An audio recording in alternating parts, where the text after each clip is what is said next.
Whispers of Worlds Beyond.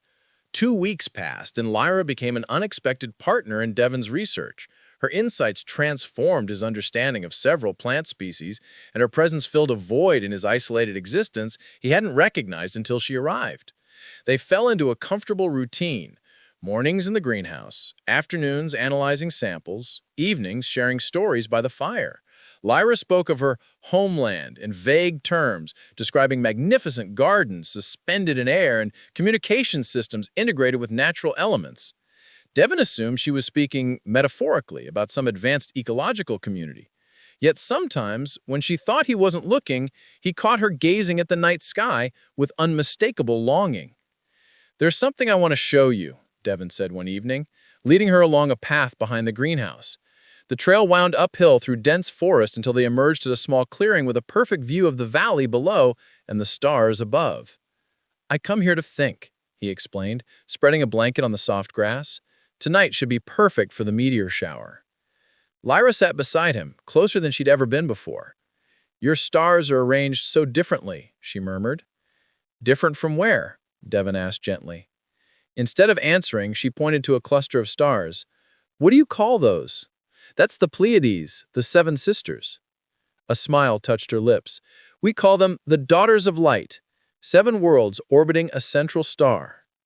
Devon turned toward her, studying her profile in the moonlight. "Lyra, who are you, really?" She met his gaze, the purple markings on her neck pulsing slightly. "If I told you, you wouldn't believe me. Or worse, you'd fear me." "Try me," he challenged softly. Lyra took a deep breath. "I'm not from your world, Devon. I'm from a system you call HD 189733, though we call it Vioria. I was sent as an ambassador to neighboring systems, but I discovered something I shouldn't have. Evidence that our collective's leadership has been manipulating other worlds, harvesting resources without consent." She paused, watching his face carefully. Devon remained silent, processing her words. Part of him wanted to dismiss this as fantasy, yet another part, the part that had noticed her unusual healing, her strange knowledge, the purple markings that sometimes seemed to glow, wondered if the impossible might be true. "When I confronted them, they branded me a traitor. I barely escaped with my life. My transport was damaged entering your atmosphere, and I was injured in the crash. I managed to activate my emergency beacon before losing consciousness near your home." "A spaceship," Devon said flatly. "You crashed in a spaceship." Lyra nodded, her expression a mixture of fear and hope. Devon ran his hair through his hair. "This is a lot to take in." "I understand if you want me to leave," she said quietly. "No," he said, surprising himself with his certainty. "No, I don't want that." Above them, the first meteor streaked across the sky. Lyra gasped in delight, momentarily distracted from the tension between them. More meteors followed, creating brief, brilliant trails of light. "It's beautiful," she whispered. Devon wasn't looking at the sky anymore. "Yes," he agreed. Lyra turned toward him, finding him watching her, and something shifted in the space between them. Slowly, as if drawn by gravity, they leaned toward each other. Their lips met as another meteor blazed overhead, and Devon felt that same strange, warm current flow between them, stronger now, like a circuit completed. When they separated, Lyra's markings were glowing brightly, pulsing in rhythm with her quickened breath. "That was," she began. "Otherworldly," Devon suggested with a small smile. She laughed, the sound like crystal bells in the night air. "I was going to say, perfect." They stayed on the hilltop for hours, talking more openly than before. Lyra described her world, its 3 moons, violet oceans, and the advanced biological technology her people had developed. Devon listened, alternating between skepticism and wonder, yet unable to deny the evidence before him. As dawn approached, a distant, high-pitched tone echoed through the valley. Lyra froze, her expression shifting to fear. "What is it?" Devon asked, alarmed by her reaction. "A scanner. They've found me." Before Devon could respond, the trees at the edge of the clearing rustled. Lyra grabbed his hand. "We need to run. Now!"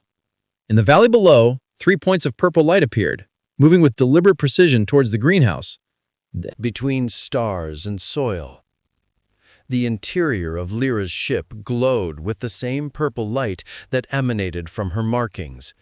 Devon stood speechless as the entrance sealed behind them, the outside world disappearing into a seamless wall.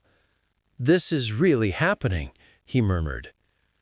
Lyra moved quickly to what appeared to be a control interface, though it contained no buttons or screens, only indentations shaped for hands. When she placed her palms into these recesses, the entire chamber illuminated with holographic displays. "The ship is damaged but functional," she explained. "I can send a transmission to the Alliance, but the power cells are critically low." Outside, the trackers surrounded the vessel. Devon could see their distorted forms through the ship's translucent exterior as they began systematically probing the hull. "How long before they get in?" he asked. "Not long," Lyra admitted. "The camouflage system drained most of the remaining power." As she worked, Devon took in the organic architecture of the ship. It seemed almost alive, pulsing gently with the same rhythm as Lyra's markings. What he had initially taken for technology appeared to be a hybrid of mechanical and biological components, responding to Lyra's touch like an extension of her own body. "The evidence is transmitting," she said, relief washing over her features. "If it reaches the Alliance, they'll intervene against the collective's leadership." Devon moved closer to her. "And then what happens to you?" "If the transmission succeeds and I survive," she asked, meeting his eyes, "I'll be vindicated, possibly even honored for exposing the corruption." A sharp vibration shook the ship. One of the trackers had broken through the outer layer of the hull. "We don't have much time," Lyra said. She hesitated, then added, "Devon, there's something I haven't told you." "Now seems like a good time," he replied, attempting to lighten the moment despite the danger. "The reason I responded so strongly to you, why I trusted you almost immediately, is because my people are distant relatives of yours." She gestured to her purple-marked skin. "We evolved from the same ancestral species that seeded both our worlds millions of years ago. We're connected." Devon processed this revelation. "Is that why your markings glowed when we kissed?" A faint purple flush spread across her cheeks. "Partly, but mostly because I've never felt such a connection with anyone before."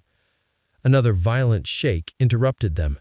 The trackers were breaking through the secondary hull. "We have one chance," Lyra said, her voice steadying with resolution. "The ship has an emergency defense protocol, but it would use all remaining power, including life support." "Do it," Devon urged. Lyra placed her palms back into the control recesses and closed her eyes in concentration. The purple light throughout the ship intensified, and a wave of energy pulsed outward from the hull. Outside, the trackers convulsed as the same uncontrolled growth that had affected the first one overtook their systems, but amplified 100-fold. As the hunters collapsed into unrecognizable masses of organic material, the ship's interior dimmed dramatically. Only Lyra's markings provided illumination now. "It worked," she breathed. "But we're without power." "Can we leave?" Devon asked. Lyra shook her head. "Not until the power cells regenerate, which could take days." "So we wait," he said, sitting beside her in the dimness. They talked through the night, no longer hiding anything. Lyra explained her mission, her discovery of the corruption, her harrowing escape. Devon spoke of his life, his research, and the loneliness he hadn't acknowledged until her arrival. By morning, a soft beeping sound drew their attention to the communication array. "The Alliance received the transmission," Lyra announced, her face lighting up with relief and joy. "They're dispatching representatives immediately." "How long until they arrive?" Devon asked. 3 days. She turned to face him fully. "Devon, I have to ask you something important." "I knew what was coming," he said. "Whether I want to stay or go." Lyra nodded. "My position will be restored. I'll be continuing my work as an ambassador, traveling between worlds." Her voice softened. "You could come with me." see things no human has ever seen. Devon was silent for a long moment. And my research? Everything I've built here? Your knowledge of Earth's ecosystems would be invaluable to the Alliance. You could continue your work on a scale you've never imagined. Outside the ship, morning sunlight filtered through the forest canopy. Through the translucent hull, Devon could see his world. Familiar, beautiful, limited. Or you could stay here with me, he suggested quietly. Lyra's expression grew wistful. I've thought about that too, but my physiology requires certain elements not abundant on Earth. And more importantly, I'm needed out there. The corruption in the collective goes deep, and without advocates who understand both worlds, it could resurface.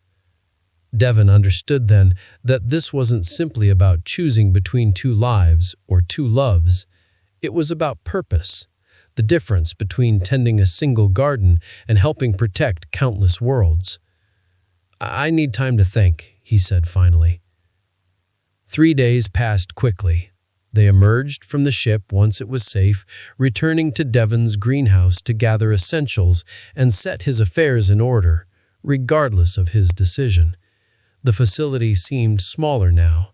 The horizons of his life suddenly expanded beyond recognition. On the final evening, they stood on the hilltop where they had watched the meteors and shared their first kiss. In the sky above, a subtle distortion indicated the arrival of the Alliance vessel in Earth's orbit. They're here, Lyra said softly. They'll send a transport at dawn. Devon took her hand, feeling the now familiar warmth of her touch. I've made my decision. As the first light of morning touched the mountains, 2 figures emerged from the forest path. They approached a small clearing where a cylindrical beam of light connected earth to sky. Words were exchanged, promises made, a kiss shared with both tenderness and certainty. Then, as the sun crested the horizon, both figures stepped into the light and vanished, leaving behind only a circular pattern in the grass and a sealed letter addressed to the Botanical Research Foundation that had funded Devon's research.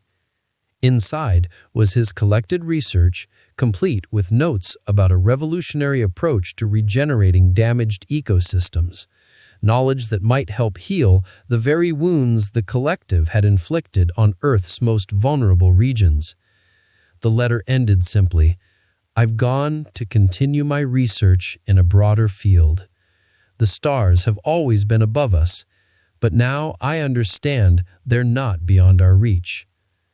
In the vastness of space, a ship accelerated beyond the solar system. Inside, Devon Mercer stood beside Ambassador Liriana, watching as Earth diminished to a blue pinpoint among countless stars.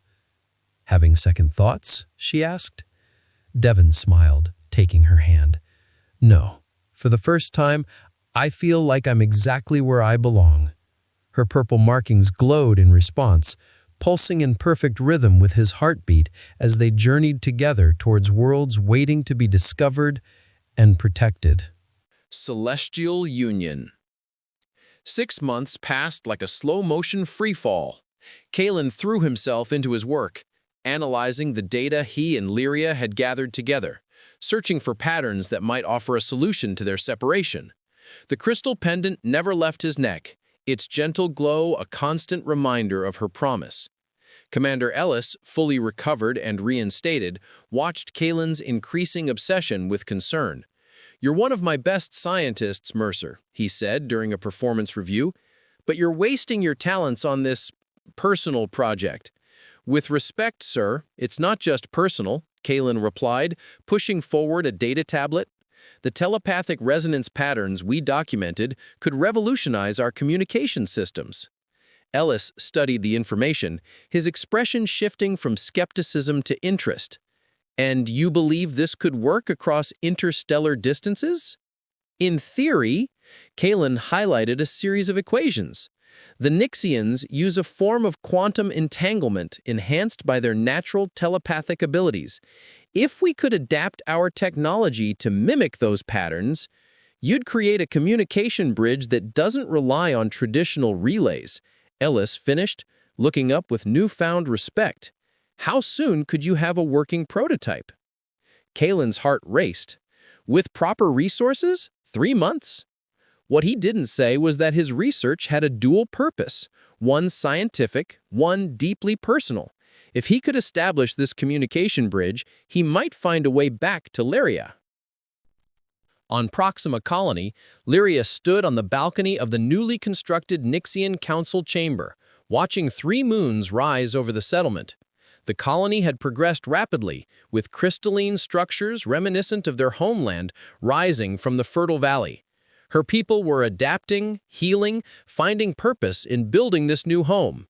Yet her own heart remained divided, part of it left behind on a distant space station with a human astronomer whose mind had touched hers like no other. "Your Highness," Elder Toven approached with a formal bow, "the Galactic Council representatives have arrived for tomorrow's treaty negotiations." Lyria nodded. "Has there been any response to our proposal for expanded human scientific exchange?" Toven's expression softened slightly. "Not yet, Princess, but the Council seems receptive to strengthening ties between our peoples." "Good." Lyria touched the space over her heart where her own crystal, twin to the one she'd given Kalen, hung beneath her robes. Its steady pulse had been her comfort during lonely nights. "Ensure that our proposal for a joint research facility receives priority in the discussions." As Tovan departed, Lyria closed her eyes, focusing on the faint telepathic connection that stretched across space like a gossamer thread. "I haven't forgotten, Kalen. I'm finding a way." The breakthrough came on a quiet station night, 3 weeks before Kalen's promised prototype deadline. He was alone in the lab, running final simulations on the quantum resonance array when the crystal pendant suddenly flared with brilliant light. At the same time, the communication array activated itself, displaying a cascade of energy patterns that matched Lyria's unique telepathic signature. "Impossible," Kalen whispered, fingers flying over the controls to stabilize the connection. The holographic display flickered, then resolved into a familiar face. "Kalen," Lyria's voice came through, distorted but recognizable. "Can you hear me?" "Lyria," he laughed in disbelief. "How are you doing this? The array isn't even fully calibrated yet." Her image smiled. "I'm using the Council's new quantum observatory. We've been working on similar technology from our end." Her expression grew serious. "Kalen, listen carefully. The Galactic Council is meeting tomorrow to finalize a treaty between humans and Nixians. I've proposed a joint scientific initiative, a bridge between our peoples. And you need the research resonance?" Kalen realized. "I need more than research." Her eyes held his across impossible distance. "I need you as the human representative for the initiative."